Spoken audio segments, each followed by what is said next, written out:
Hello, and welcome to today's presentation on signal detection theory. Signal detection theory is a very important idea for this course. It actually underlies all of our different senses. It's a way of measuring our different senses.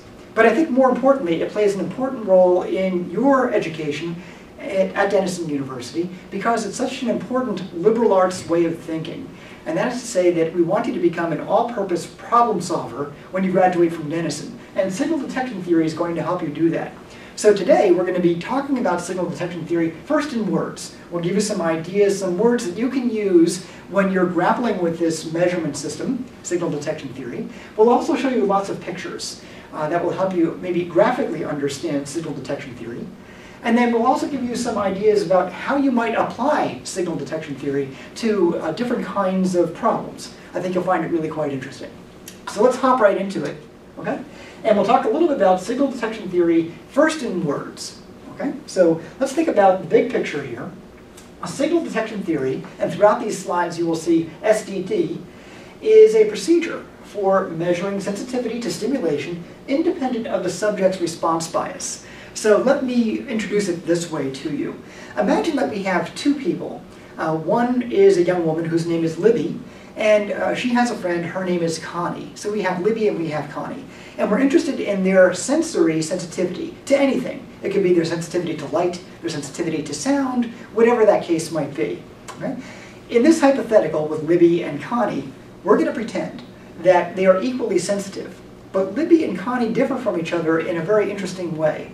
Whenever each of these young women is unsure about their own sensory experiences, maybe they're hearing a very, very faint sound, or they're smelling a very faint odor, whatever the case might be, they're on the border of sensing some stimulation. Here, Libby and Connie are going to differ from each other. Libby is going to have what we might call a liberal response bias, and Connie's going to have a conservative response bias. So what signal detection theory helps us do is it helps us measure sensitivity, Libby's sensitivity and Connie's sensitivity, in a way that's independent of their response biases. Libby, for example, might be inclined to say, yes, I think I see that light, or I think I smell that odor, and Connie might be more conservative with coming to a yes conclusion. Okay? And yet these two young women have the same sensory experience. Okay? But what they do in a moment of ambiguity is what distinguishes them, and signal detection theory will help us with that. Okay? So let's go on to try to understand a little bit about signal detection theory in this way. We want to measure a subject's ability to detect very weak stimuli. Imagine, for example, that if I remain quiet just for a few seconds,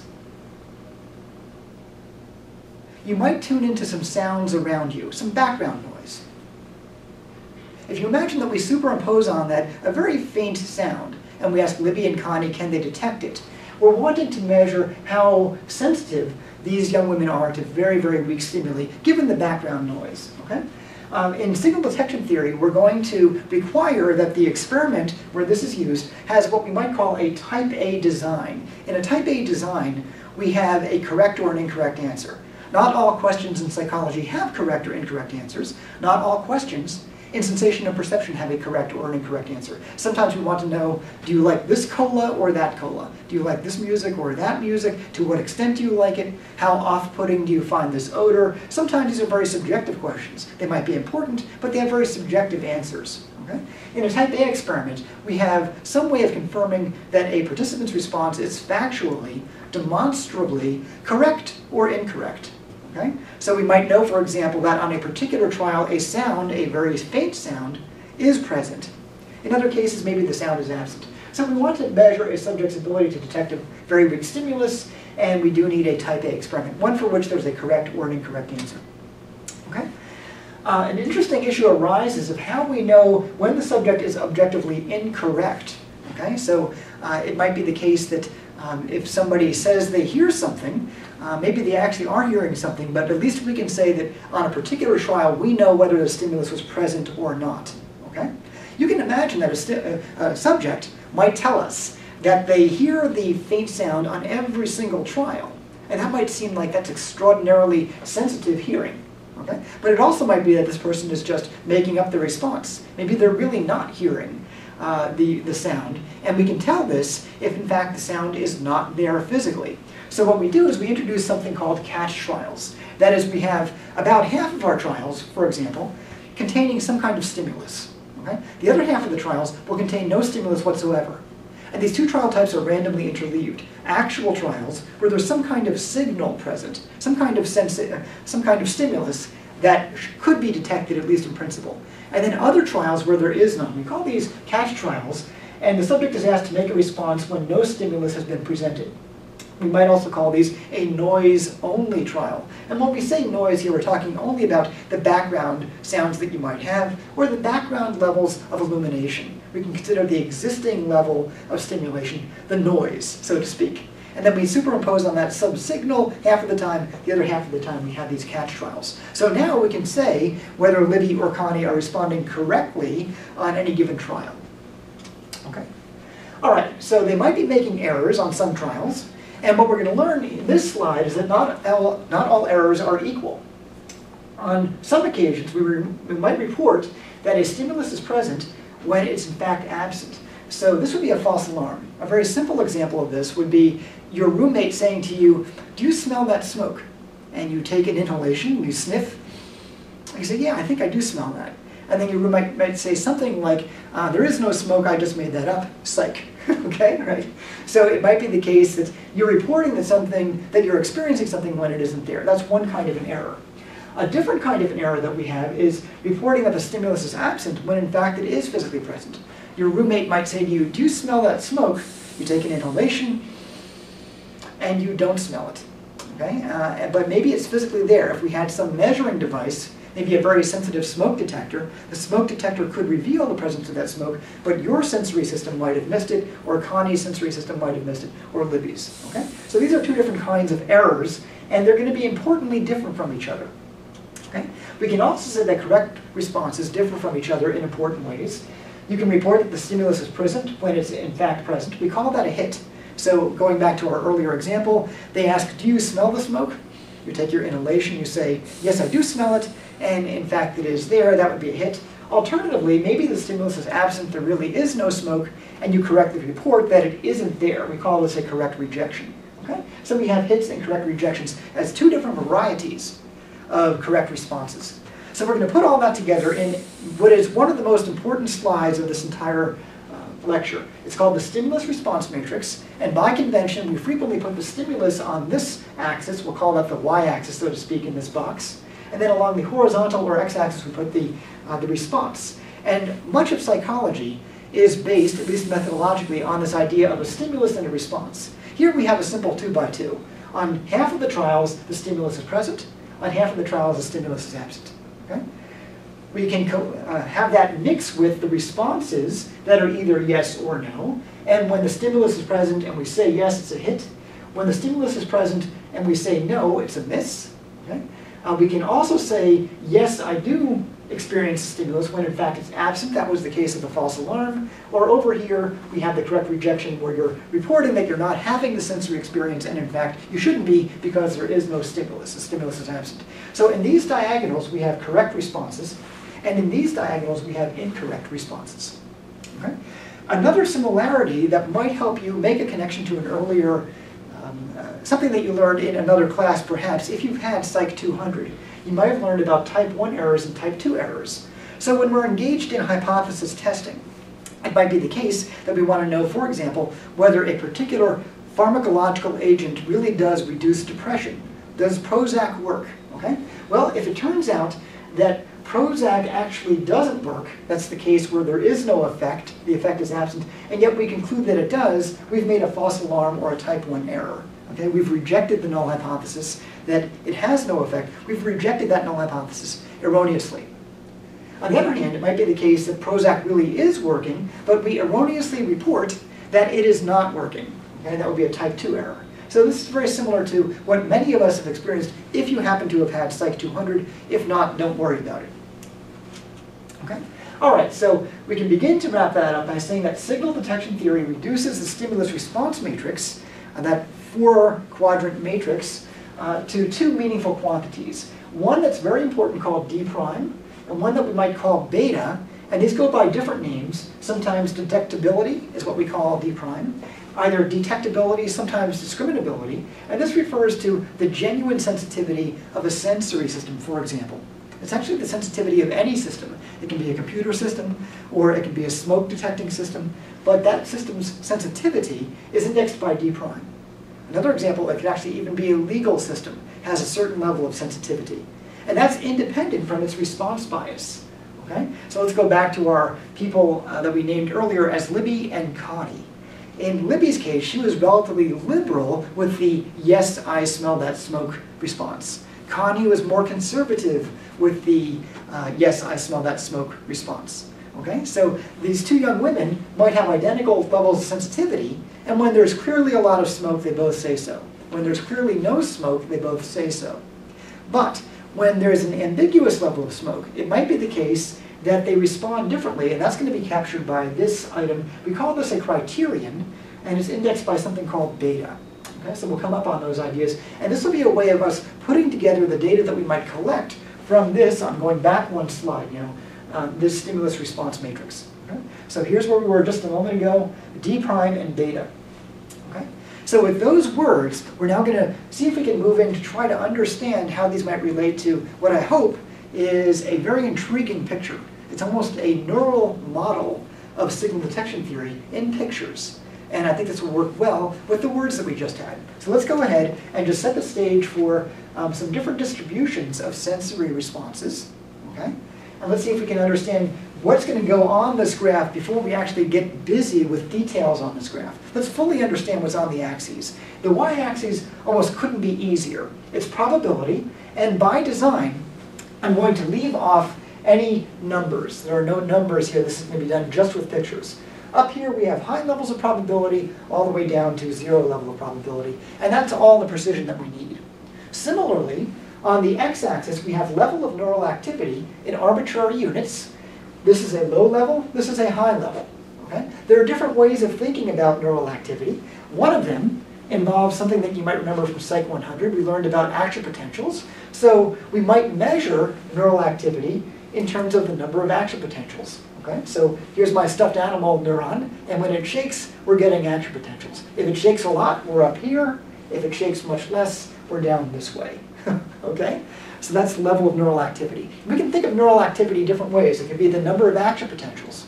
We can think of it in terms of how a fMRI, functional magnetic resonance imager, would measure neural activity. And that might be something like the amount of oxygen that the brain is using. So this would be a lot of oxygen, this would be much less. We can think about how strongly synchronized two neurons are. So we might have neurons that are firing consistently with each other, or maybe relatively independently of each other. Okay? And if there's a lot of synchrony, we might say that we have a high level of neural activity or a low level of neural activity. So any way that you want to measure neural activity is captured by this axis, and here's the probability axis. Okay? So let's go back now to trying to understand detecting a signal amidst some background noise. Okay? That might be a background level of odors or a background level of acoustic noise, as we take as an example. Okay? So what we might say is that to start out, we have some relatively arbitrary level of noise. It's not really high, it's not really low. Okay? In a real nervous system, though, the amount of background sensory activity is always fluctuating. It isn't a constant level. Sometimes it's a little bit higher, sometimes it's a little bit lower. It actually doesn't form a single value, but a range of values that we might call a distribution, shown here.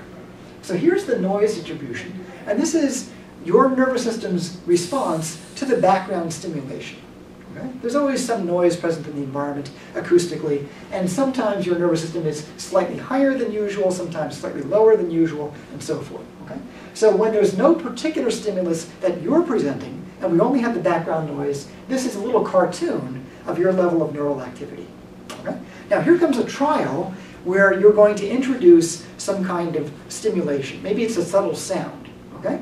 And now your neurons, perhaps, are going to begin to respond to that very mild stimulus. Let's add that to our screen. Okay? So here is the original distribution, and now that we've added some background, or some stimulus level of noise, some stimulus, that we see right over here, we also have still the background noise, but the total level of neural activity now has increased just a little bit because we now have a mild stimulus being presented. So now your nervous system is picking that up, and we have an elevated level of neural activity relative to what we had a moment ago. An important point about this picture is that these two distributions, when there's just background noise, and when there's noise plus some kind of signal, maybe an auditory signal in this case, the distance between them is D'Prime. We saw that in our earlier slide, and that was sensitivity to stimulation. So we can say then that a system that's picking up the signal will now be moved slightly to the right, or its distribution will be moved slightly to the right.